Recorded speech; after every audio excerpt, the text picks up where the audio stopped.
नमस्कार आप सभी का। यूपीपीएससी का इंटरव्यू चल रहा है और तमाम कैंडिडेट्स यहाँ पर इंटरव्यू दे के बाहर आ रहे हैं।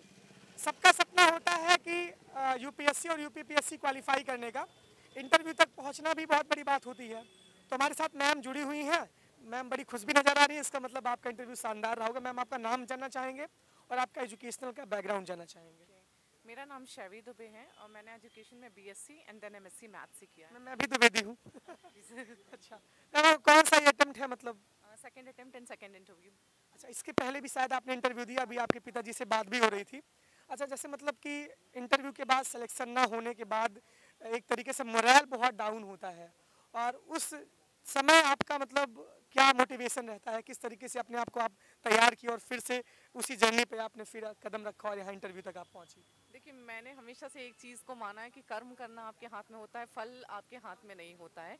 तो अगर ऐसी कुछ निराशा आए भी तो उससे एक सीख लेना चाहिए आपको। अपनी जो भी स्ट्रैटेजीज़ हैं उनमें देखना चाहिए कि क्या कमियां रह गई हैं और उन कमियों में फिर से काम करके आना चाहिए। अगर आपके अंदर वो दृढ़ निश्चय है तो आप फिर से यहाँ के खड़े हो सकते हैं और वापस इंटरव्यू के मतलब यहाँ तक पहुँच सकते हैं। मैम आपका मीडियम कौन सा है मैम? इंग्लिश मीडियम है। अच्छा, अंग्रेजी माध्यम है। इस बार मैम ऑप्शनल सब्जेक्ट हटा दिया गया था और पेपर 5 और 6 को ऐड किया गया था। तो यूपी स्पेशल के लिए मैम आपने कहाँ से अपनी पढ़ाई खुद किया था और स्टडी मटेरियल आपका क्या था? यूपी स्पेशल के लिए मैंने तो पहले जो उनने सिलेबस इंट्रोड्यूस किया, सिलेबस देखा। उसके बाद सिलेबस के अगर आप वर्ड्स देखें, आप जैसे यूपी का अनएम्प्लॉयमेंट है या यूपी की ग्रोथ है, तो वो ग्रोथ के पॉइंट्स तो जो आप जनरल जीएस में देख रहे हैं वही है। यूपी स्पेसिफिक के लिए आप यूपी के वेबसाइट्स पे जाइए। इवन यूपी का अगर आप सोशल मीडिया भी देखें, जैसे उनका इंस्टाग्राम पेज चलता है, यूपी गवर्नमेंट का फेसबुक पेज चलता है, तो वो उसमें बहुत अच्छे से अपने डेटा को देते हैं। तो आप डेटा वगैरह हो गया, उनकी स्कीम्स है, उनको वहाँ से कैप्चर कर सकते हैं और उनको अपने नोट्स में इंक्लूड करते जाइए। तो वो आपका एक अच्छा नोट तैयार कर देता है 5 एंड 6 के लिए। मैम जैसे किस तरीके से हम आपने कोचिंग की थी कि नहीं की थी? नहीं, मेरा सेल्फ स्टडी है, यूपी के लिए कोई कोचिंग नहीं है। अच्छा, मतलब यूपी पीएससी के लिए कोई भी कोचिंग आपने नहीं की थी? अब मतलब कोचिंग करने के लिए पापा तो बोले ही होंगे शायद। हाँ, बोला था, बट ठीक है, सेल्फ स्टडी में भी मुझे लगा कि इसको किया जा सकता है। ऐसा नहीं है कि आपको कोचिंग की ज़रूरत है। आप तीनों लेवल पे सेल्फ स्टडी से कर सकते हैं। इंटरव्यू में कुछ मॉक दे दीजिए कॉन्फिडेंस के लिए। अच्छा मैम, आप मतलब घर से अपने रह के तैयारी करती थी कि कहीं बाहर रह के आपने पढ़ाई की है? नहीं, मैं घर के बाद मैं दिल्ली चली गई थी, मैंने क्योंकि मैं यूपीएससी की भी अटेम्प्ट दे रही थी, तो मैंने वहाँ से रह के तैयारी की है। अच्छा, यूपीएससी का आपने भी कितना अटेम्प्ट दिया मैम? मेरे 4 अटेम्प्ट हो गए हैं। इंटरव्यू तक या मेंस? इंटरव्यू जा चुकी हूँ मैं। अच्छा, इंटरव्यू मैम जा चुकी हैं, मतलब अभी सिलेक्शन के इंतजार में लगातार लंबी घड़ी चल रही है। इस बार हो सकता है सिलेक्शन। आपका इंटरव्यू मैम कितना देर तक चला और क्या से सवाल आपसे आज पूछे गए? मेरा इंटरव्यू 35 मिनट्स के अराउंड चला है। मुकेश मिश्रा सर हैं, उनके बोर्ड पे चला हुआ है। क्वेश्चंस मेरे जो वर्क एक्सपीरियंस है उसके ऊपर थे, क्वेश्चन करंट अफेयर्स के ऊपर थे, उसके अलावा सिचुएशनल बेस्ड क्वेश्चंस थे। तो यही ओवरऑल कुछ था। सवालों के नाम मैं बता सकती हूँ? ओके। जैसे इसराइल हमास के इशू पे मुझसे क्वेश्चन पूछा गया था। मीतीस का मणिपुर में क्या इशू चल रहा है वो पूछा गया था। हमारी अभी जो प्रेसिडेंट है ऑनरेबल या द्रौपदी, उनसे पहले जो थी प्रतिभा पाटिल मैम, तो उनके बारे में पूछा गया।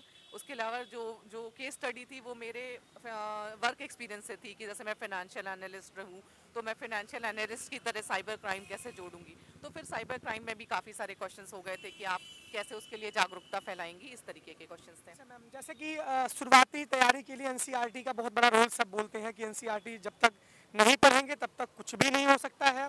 तो एनसीईआरटी अगर पढ़ें तो किस तरीके से पढ़ें? आपने पढ़ा था कि नहीं पढ़ा था मैम?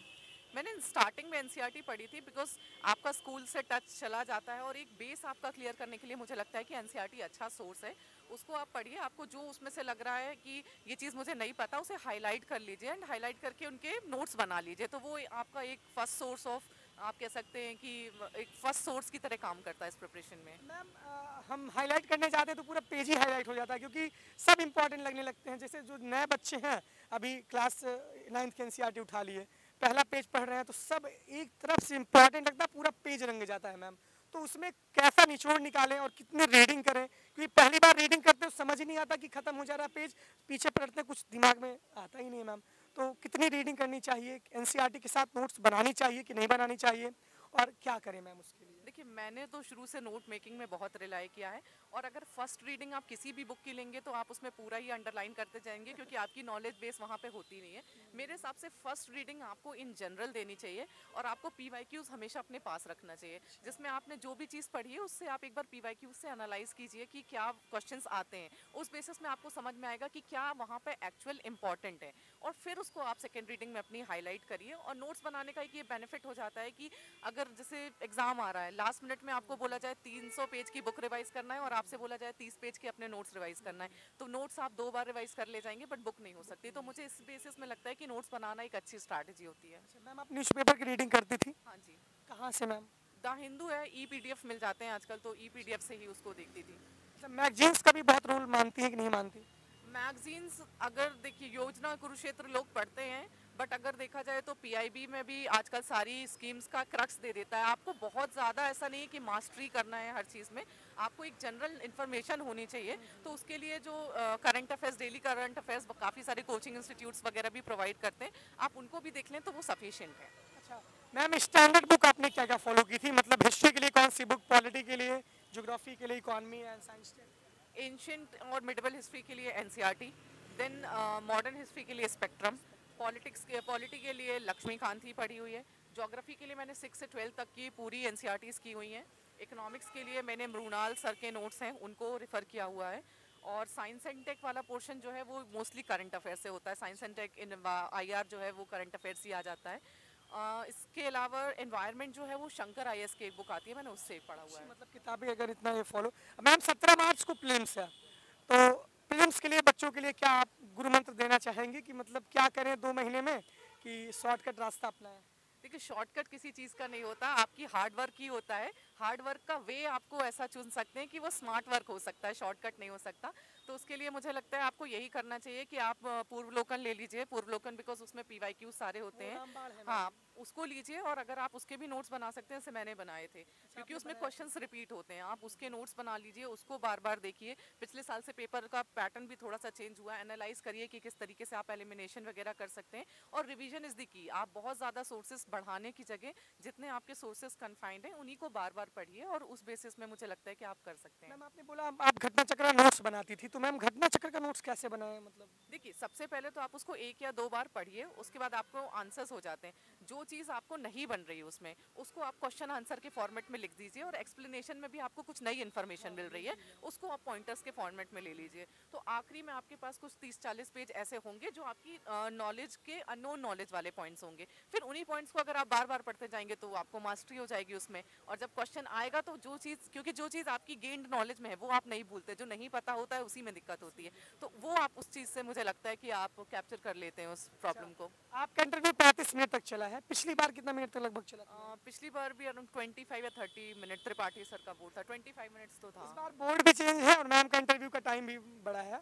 मैम की माता जी भी साथ खड़ी हैं और उनके पिताजी भी हैं, हम कैमरा लेके खुद ही पहुंच जा रहे हैं, तो आ जाइए मैम। पिताजी हैं मैम के, और ये भी जर्नलिस्ट ही हैं, अभी सर से बात भी बाहर हो रही थी, मैम भी साथ हैं। जिसके ऊपर जिनके माता पिता का साथ रहता है, जिसका हाथ रहता है, भाई भी पीछे खड़ा हुआ है, कैमरे में रिकॉर्डिंग कर रहे हैं।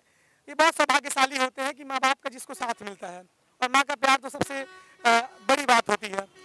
पिछली बार सर इंटरव्यू के आने के बाद, मतलब वहाँ से फिर से नई जर्नी शुरू करने के बाद, मतलब सिलेक्शन नहीं होने से, मतलब आपने किस तरीके से मोटिवेट किया? बहुत निराशा भी रही होगी। हम निराश नहीं होने देते हैं। हमारा कहना ये है कि किसी चीज़ में अपन को ये लगता है कि कहीं अपने से कोई कमी रह गई थी जिसकी वजह से हमारा सिलेक्शन नहीं हुआ है, उस कमी को ढूंढो और आगे बढ़ो।